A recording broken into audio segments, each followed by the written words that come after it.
Well, hello, Music Multiverse listeners, and welcome to Beyond Your Radio's album review Saturdays. This is episode 30, but not only is it episode 30, it is actually the 400th video that Beyond Your Radio has produced. And what a wonderful way to do it. Live from Hilo, Hawaii. and again, Deb couldn't find her background for the ocean. Still in Getzville. I notice her red light district is still a little bit Still up from last night. But Album Review Saturday is an extension of BeyondYourRadio.com, where we have the article section there. So I wrote all these three pieces. This video podcast is kind of an extension of that and allows me to bring on panelists. And of course, Deb joins me afternoon there, morning here. Looking forward to this. We have the three album selections for today, but with her being on, that gives her impression instead of just mine alone. So please, if you will, don't forward yet to those three extras we've got. Come along with us on this ride. The 6 albums here are all completely different. So as always with you, if with us is if you like us, give us that like. We love the comments and subscribe. These new albums are definitely not in rotation on radio, but they should be. Should they be? You're going to let us know, but we're going to find out. So let us know what you think. If you're one of the 126 subscribers, well, we thank you, and let's get on with these new album reviews. First up on the site today is Sacramonte. The Retrieval is the name of the album. Then we have Eliza and the Delusionals, Make It Feel Like the Garden. And I have to read this because these titles are really long, although they don't go Fiona Apple long. The Bridge City Sinners, In the Age of Doubt. And then we've got 3 extras, like I said. So hang in there for those. And so album review Saturdays, this one, episode 30, kind of returns to that unknown, unpredictable arena of music where I just kind of picked. The first one comes from somebody giving a 10 out of 10 rating on social media, and it's somebody that we respectfully follow.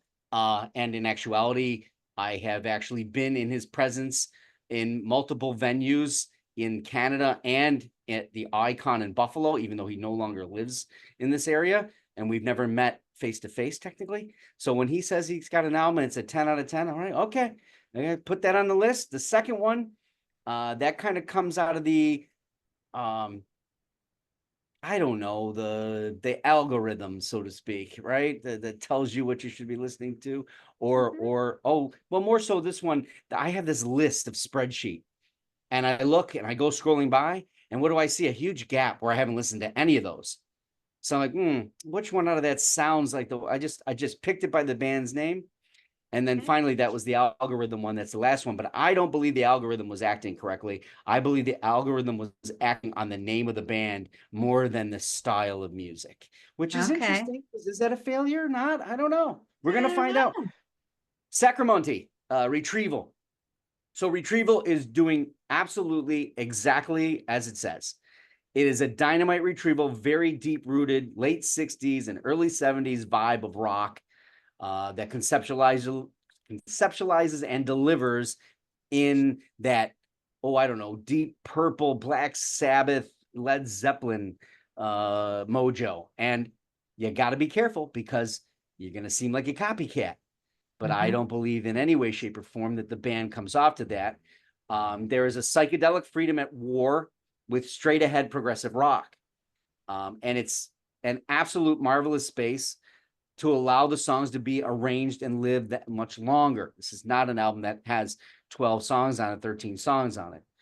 I love their work. They kind of have they weave a kind of spell over the recording as it moves on, especially at the end and the musical expression that ends it. But when we start off, it's Maelstrom.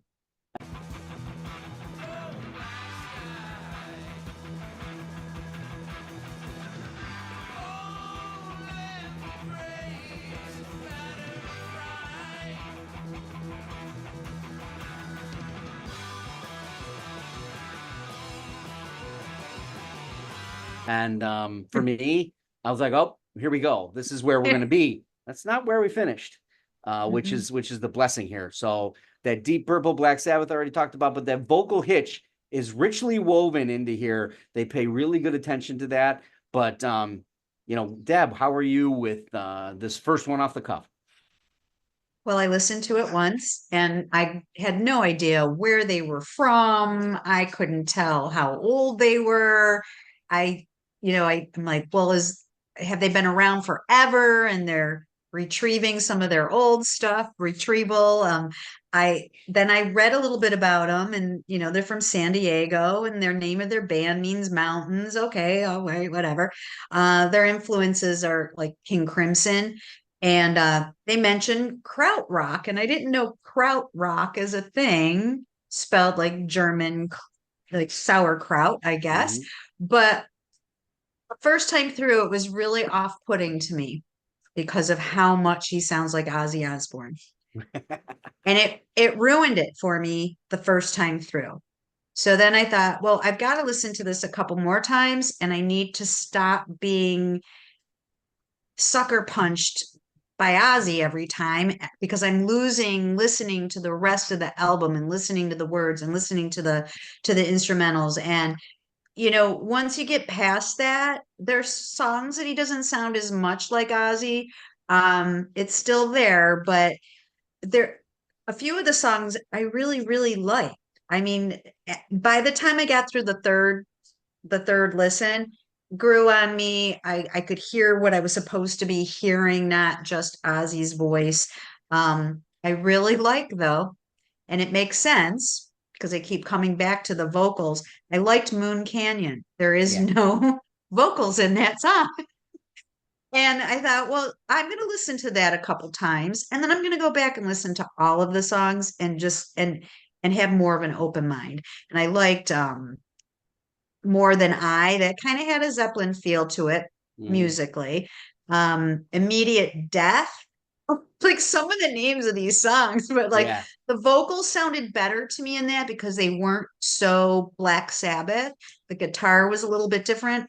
Um, but all in all, I enjoyed it. Yeah, yeah. There's no question how it can become a perfect 10 in some people's aspects because I mean, I think the music industry hasn't seen anybody deliver that since in the Mm-hmm. way that's kind of modernized if ish. Mm-hmm.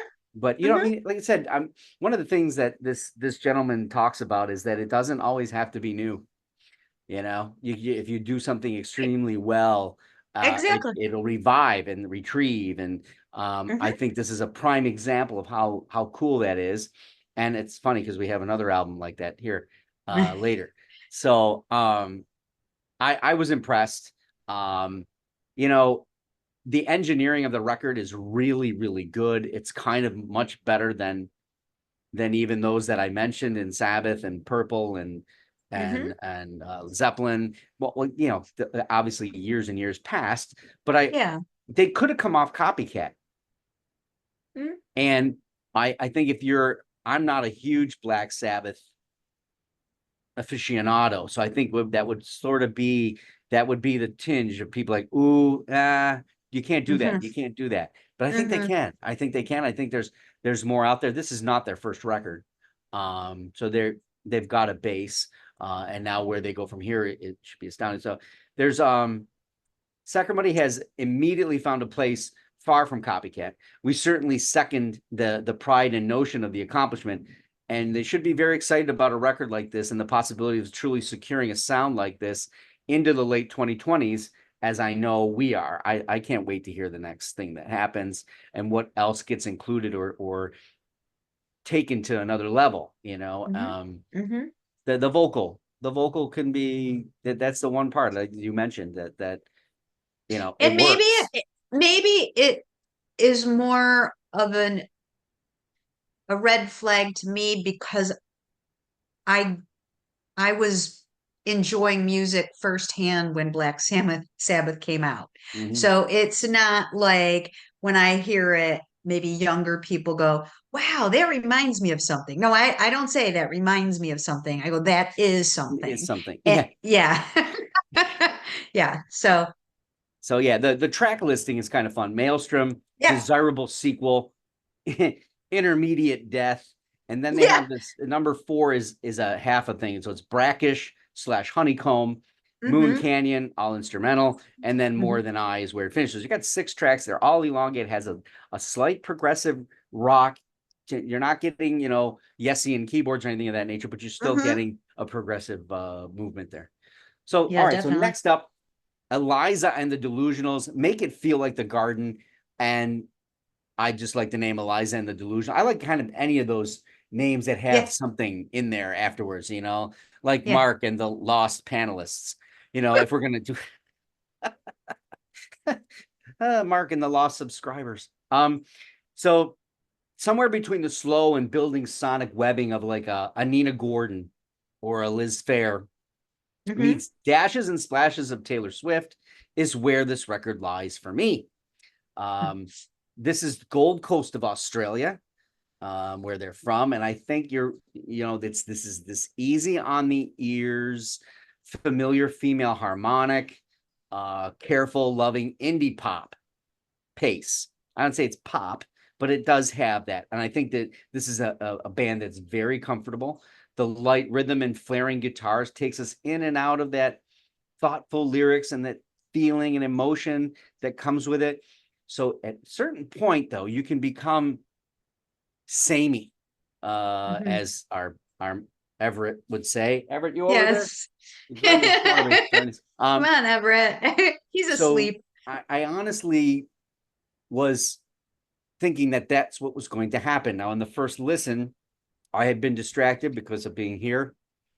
Well, actually, the plane ride, and then here, but the interludes are what changed this, and you start to realize the level of more sound that's happening and the changes that are subtle Mhm. against it all. So this band, this is their sophomore record, and there's always something about that kind of recording, that you get a little bit better at what you do, you understand a little bit, you mature, and this is definitely what it sounds like to me. Always, I look for you in everything. It's you again, back inside my head. Visions of letting go. Don't know if I wanna know. I'm missing you. I love you too. You're back inside my head. Not to mention the fact that it's really it's sonic light, so you have to be careful that you don't go too far to the left or too far to the right, and I think they Mhm. did that. The perfect example is Marigold, which is an interlude that uses a gentle acoustic guitar to bring us uniquely into Another You, which is the name of the next track, and that song is actually different as a slight change in design from the start of the record. It's not the first interlude. I think it's technically the second, maybe, if I remember correctly. But I thought this was a smart record. It appealed to me, and I can see where it would appeal to a lot more people, as I stated some of those names at the beginning. But how does it fall in on your ears, Dan? Well, I really love the album cover, and I thought what you said, this was clever. I think it was the whole album, the names of the songs, the way they did the interludes, and the interludes all have names of flowers, marigolds, Mhm. violets, dahlias, and make it feel like a garden. Well, that's what they were trying to do, and it started with the album cover, very Monet looking and Mhm. muted. And what I found interesting is to use Monet and how it is muted and a little fuzzy, little unclear. Yeah. Um, they're a little fuzzy and a little unclear to me too. I don't really know. I don't really know what direction they might go in next. And I didn't listen to the first album, but a lot of the have said I agree with. Like the is the last song I think is Will She Know Today? Totally a Taylor Swift feel to that. Even the way the guitar starts, just you could almost picture Taylor Swift up there playing that little beginning of the song, and then when she starts to sing, she's got a little lilt to her voice that Mhm. reminds me of it too. Um, interesting because I know that their influences and what they're drawn to is indie and 90s rock, pop, alternative, but I found that I couldn't put my finger on really what kind of music it was. It was just very pleasing. There were some moments in the album though where the sax would come in, and I thought Rob Lowe was playing like in St. Elmo's Fire. That's You all I wouldn't could think keep thinking about. you wouldn't think that a horn instrument or brass Mhm, fits in a sonic shoegazian mhm. feature, but if as long as it's not that sonic absolute crushing like Veruca Salt kind of thing, Right. it works really, really well, and It they was temper good. it beautifully, and it's a Yeah. nice addition. It's smart. Yeah. Yeah, which yeah, gives you Yeah. that again, that sophomore record where you go, you know what, let's be a little bit more careful. Let's not just go all guns a blazing. Yeah. I thought it was very clever, and I thought the flow was good. Like I said, I like those interludes, almost resetting to get to what the next song is going to be. Kind of, it's almost like having a little palate cleanser, in between courses at your meals to music. So Yes. this would be a good album for that. It's a little lovey-dovey I know feelings. it is. That's hard. People out there, if you wonder why I don't do a lot of female records, it's because it starts to get like that, Mhm. and it's tough. That's why I gravitate to those other band records. Valentine's Day there. Yes, yes, we'll do. Yes, we're all it's all everything's chocolate cake and sea urchin row. All right. I did say in a life that what did I say here? A life that they seem to they're tending to this garden, right? Of Mhm. comfortable sonic sounds, safe searing singing, and wonderfully timed rain of musicianship that doesn't drench the landscape, but nurture it and allow it to grow. It kind of grows on you, right? In fact, it allows for songs like that in Lately to become a bigger sound with a change in sonic guitar use amidst like the wispy delivery with hints of a little dirty rock guitar in there too, which was nice because that changes the sound. You have to change the Mhm. sound here. You can't do the same. And they do that Mhm. well. I really make it feel like the garden has a beautiful music quality, and I can understand the draw and the potential draw and the talents of the gardeners. This album will appeal to a very willing crowd, and I'm sure they have a crowd snatching ability live that would make them a very good opening band for a lot of artists out there to catch on to. So it's all very Yeah. hard to be a winner from Australia, considering the past of great artists that have never made it here, Mhm. had to struggle. So hopefully they don't. It's funny, the band, I think it's 3 people in the band, I and think so. I'm not sure who plays what. I don't either. I ran out of time on that one. I'll put it in the article sides when you get to see it. So, all right, here we go. Get your tickets. Get your tickets. See the amazing vaudevillian antics, storytelling, mischief, toe tapping, unexpected sound voyeurism, access to the inherent vices, excessive pleasures, and soundfully backwoods, middle of nowhere, acoustic whirlwind musical circus that comes around via the pop up band called the Bridge City Sinners. Okay, step up, one and all. Get your headphones for the Decemberist meets the squirrel nut zippers with a dark shock of devilish voices that can emerge from every position, any composition, in any tune or untuned marvel. Nothing could be more close to the truth how a record should be delivered if you want to just shock the shit out of everybody in the place. All right. It's full on sellout country pub centric, dusty old piano covered. And The Crawl, which is one of the songs, is a perfect example of how they're going to suck you in. Before the grace of God and all I knew back home, so far away, we're getting ready for the crawl. I lost my name, traveling through this empty plane. And by the way, when you enter this particular Western Saloon. Don't expect them to be wearing chaps. No. Oh no, they got the half Marilyn Manson thing going on. And you already know the sins are all around you. So I couldn't get over this. And again, I mean, maybe there's electric guitar stuff, but there's mandolins, violin, banjo, and the banjo is being played in probably positions it probably shouldn't be played in. And it's just it's tripped out fantastic. And then of course the devil of folk soul singing, Libby vocalist, get ready, and then when you think you're ready, then you're not. You're not. Deb, go ahead. Okay, I'm just going to do this. I didn't even know how to explain this. So what I did was I made a list of songs, and as soon as I started listening, what it reminded me of. So I had, just as a little sampling, Break the Chain, banjo picking right out of the gate, right? Then you got Port Street Strut. That is so vaudevillian. Like I felt like I went back in time. The Crawl, Latin, bullfighting, Hemingway. That's what I was thinking in that. That was crazy. And these are like all right in a row. Like, and it's not off-putting. Like the flow is totally fine because it's fun.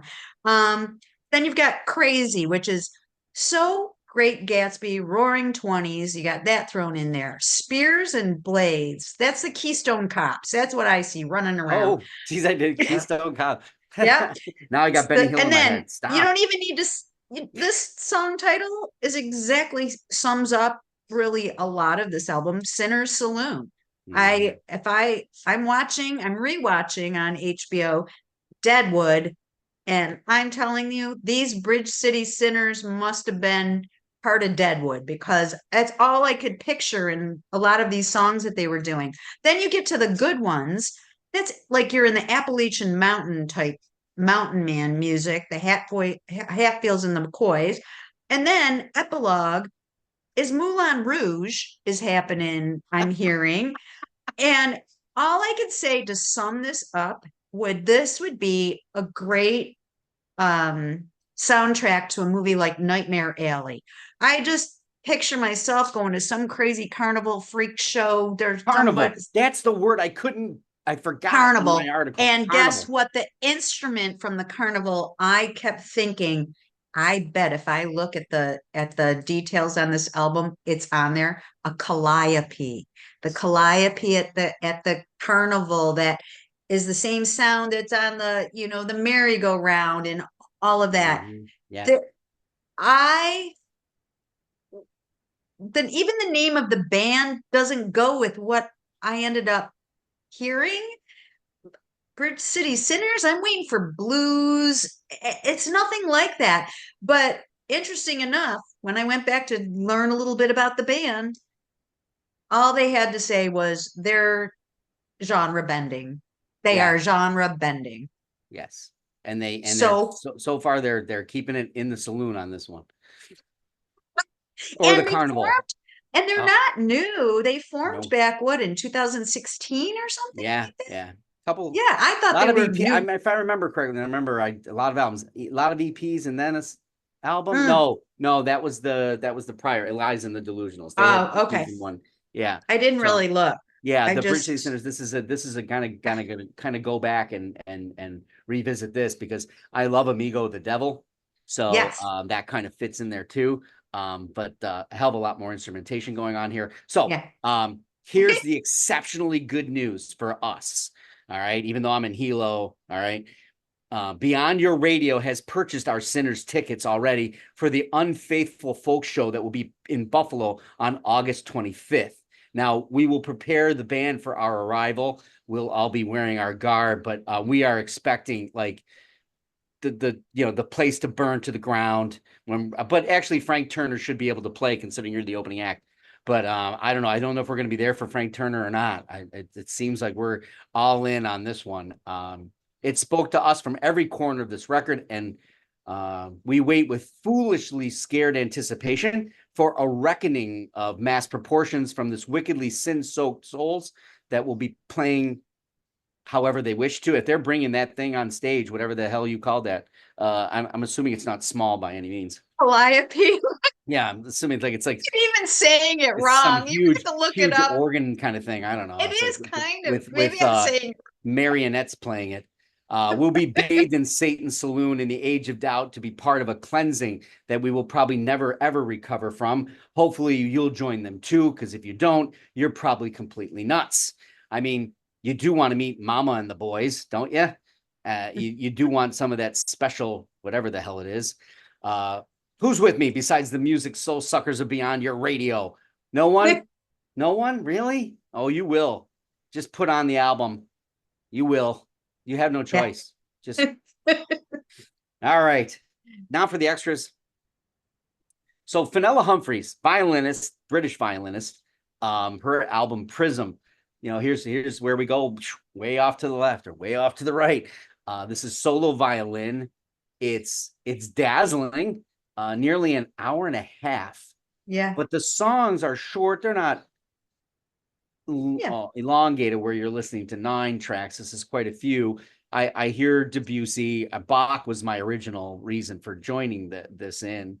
But the solo working she has that seem to like people are too smart for me in this. I can't play along, but I know that she created some, but didn't. They're from other people's works, or I don't know how it flows. But she's massively talented. This singular session stage recording is kind of crazy to me that a violin can pull this off for that long, but I was engaged. It didn't feel soundtracky to me. It felt emotional and drenched in everything. And she's got this like stop, start, lingering note, you know, and I don't play instruments, so what do I know? Let's go.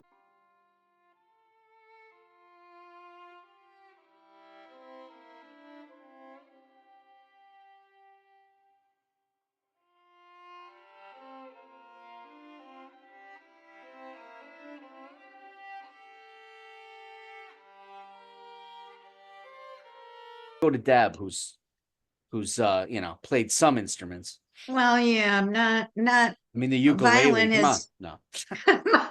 A juice harp. Yeah, the juice harp. My juice harp. It's in the first place, violins aren't my favorite instrument to listen to by any means. Even when I was in orchestra, they annoyed me. Maybe it's just because nobody that I was in orchestra with could really play one very well. So that's usually an off-putting instrument if it's screechy. But obviously she doesn't play it that way. So, I mean, beautiful. I don't know anything about her. It's not something that I would listen to over and over again, but I certainly would put it on if I was having people over for dinner or if I'm doing work, and like very nice. And I always try to look up some little fun facts about, especially on these last 3 ones that we review, because they're usually people I don't know too much about. I couldn't really find anything out about her, but this interesting fact, she was either born in 76 or 77. They don't really know. How does that happen? Now, there's a story there. Same way they don't know the sex of a child too at the beginning. I don't know. That's the same. I don't know what born. What? I don't know, but I think there might be a really cool story there if I could find out one day. Because if you ever if she listens to this, watches this, and then she contacts you, please ask her. How do we not know? The world not know what? I mean, if you don't know when you were born, then you don't have your birthday. So do you age? I don't know. That's a nice trick. And you're not even like Benjamin Button. You're just there. You're just stuck in time. It's an interesting listen. If you're a purist to an instrument, that's a beautiful way to suck in the violin for sure. And there are other people, like you can go to Lily Hayden from Canada, who's going to make your ears bleed and turn you inside out with electronic to it and everything. But I think accompaniment too, if you look back at her recordings, that's a beautiful piece too. But to have the violin hanging on everything, that's massive weight on the shoulders, and those don't weigh that much anyway. But I get the idea. the massive weight of a violin. So that's Prism. All right. What did I say was next? Oh yeah. Parlor So Greens. yes. Okay. Remember we said there's another album that was kind of doing an old school thing. Yeah. This is the one.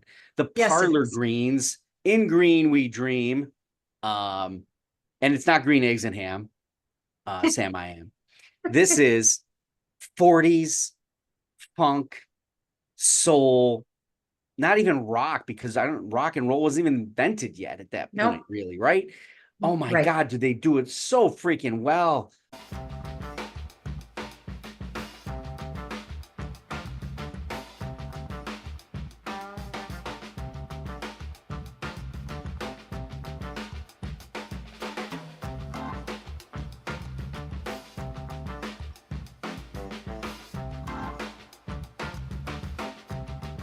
Not only does, I mean, it features covers, and I'm not going to go into who the covers were, although I think one of them was George Harrison.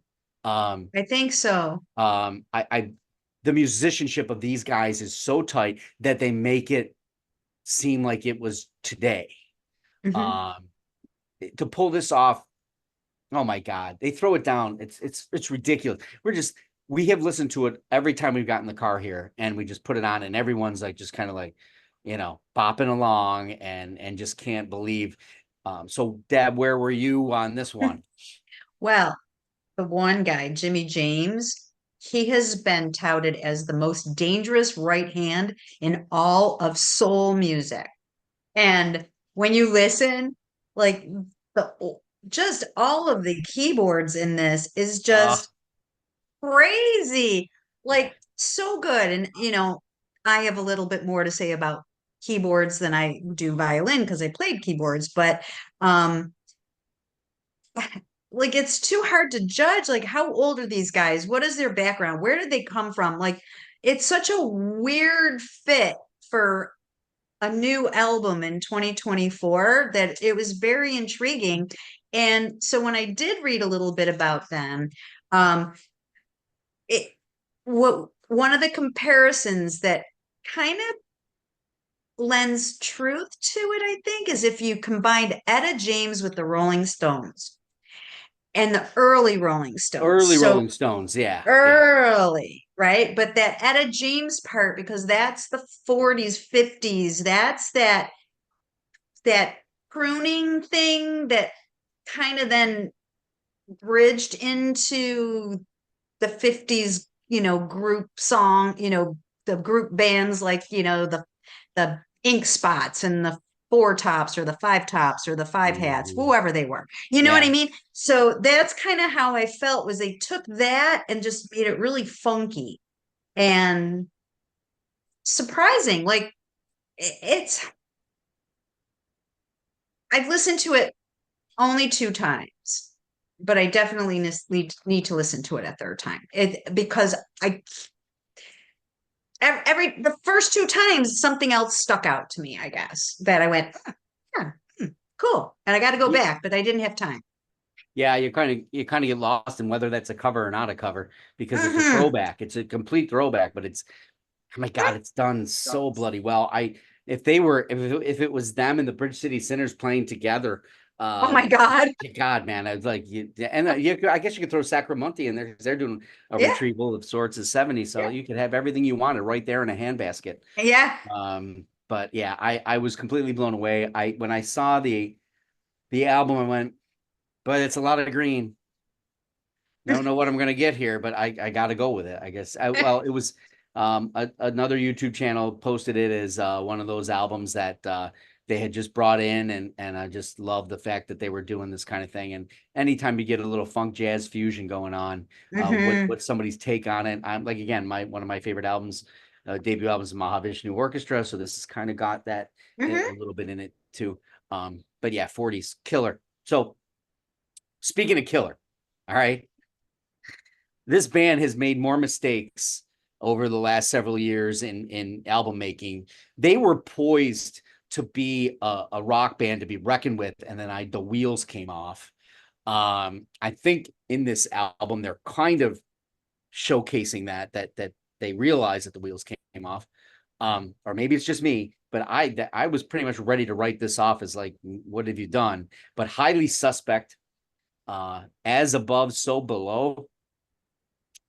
This is highly suspect. This is how it should be played. This is the alt rock, with progressive featuring heading out toward the end. And even by the album cover, it has a progressive, that eyeball thing. And Mhm. they come out the gate.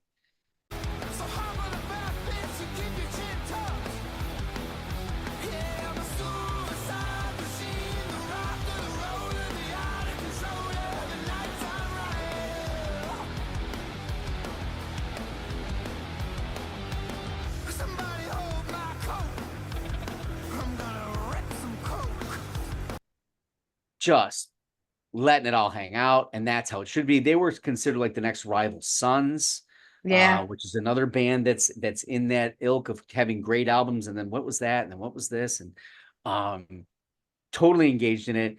I love the way it ended. It left me kind of hanging there, in that progressive finale that was like 7 minutes long or whatever. Okay. Lyrics. Careful. All right. Don't ever say things like I'm the Indiana Jones or I'm the Knight Rider. Okay. It falls extremely flat. I'm the Knight Rider. No, you're not. David Hasselhoff was, and I don't think you want to go down that thespian lane. So you're banging it, you're drilling it. Don't say what you are. Do some other line. Because that one, I went, what did he just call himself? The Knight Rider? Nah, I don't think so.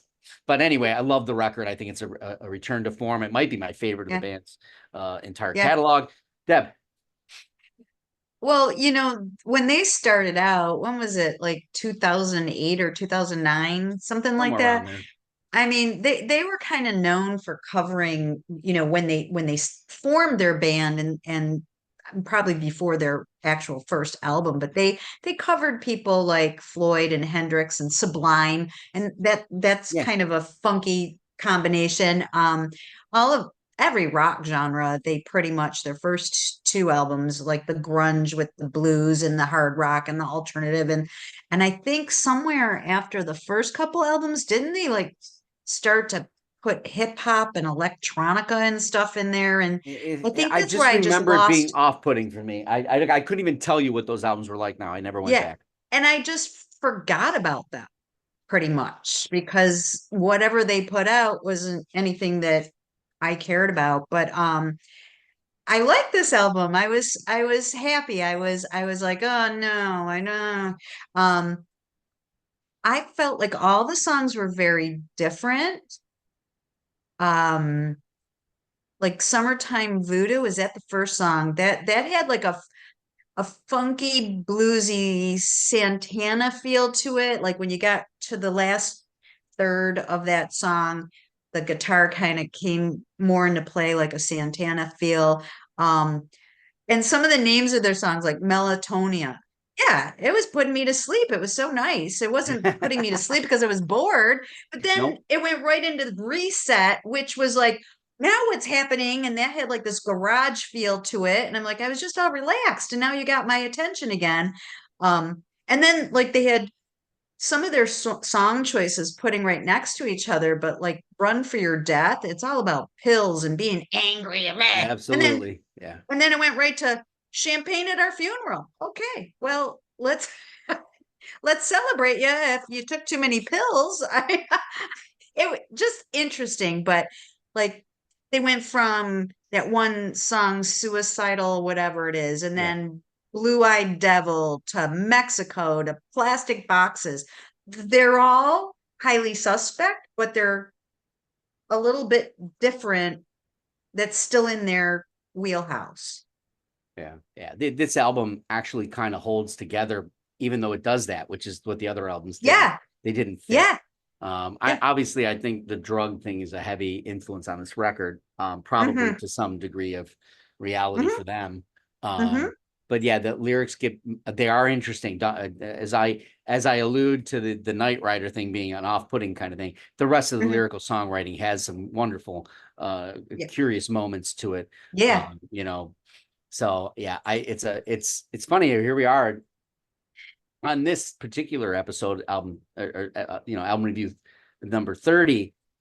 There's about three albums here that are on the 2024 list of possibilities. This Bridge City Sinners, the Parlor Greens, and this one, especially in the rock era, this arena, Mhm. this one's a heavy hitter. It does really well. I was Yeah. surprised because I kind of felt like, well, this might be the cheese on the end of this episode, but it's not. It's except for Knight Rider. So what did you think of these albums? Have you given them a try? If you do, give us the comments. Let us know what you thought. Would love to hear your feedback, especially in the Bridge City Sinners, and look for us to, probably have a Beyond Live session once we go see them on August 25th. So next week, Saturday, I think it's just me. Yeah, I'll be, unless that hurricane changes direction. There's a new New hurricane about hurricane. to Oh, new man. hurricane. It's Ernesto or something. Okay. He's making a threat. So I'm going to be going back on the standard wagon for a bit because I do want to check out the new Smashing Pumpkins record and the new Jack White. What else ensues on that, we'll find out. Tomorrow, live from Hilo, Hawaii, I'm going to be doing Unknown Sundays, and it is not about an artist. It's not about a band. It's basically, what the hell instrument is that? Calliope? I think most of these were made by people that have no name. Oh my God. Yay. So anyway, thank you for joining us. We're on the web at beyondyourradio.com, Facebook, Twitter, Instagram, YouTube, of course. Go Beyond Your Radio with us, a real music appreciation channel. Thanks for watching. And as always, happy listening. Bye.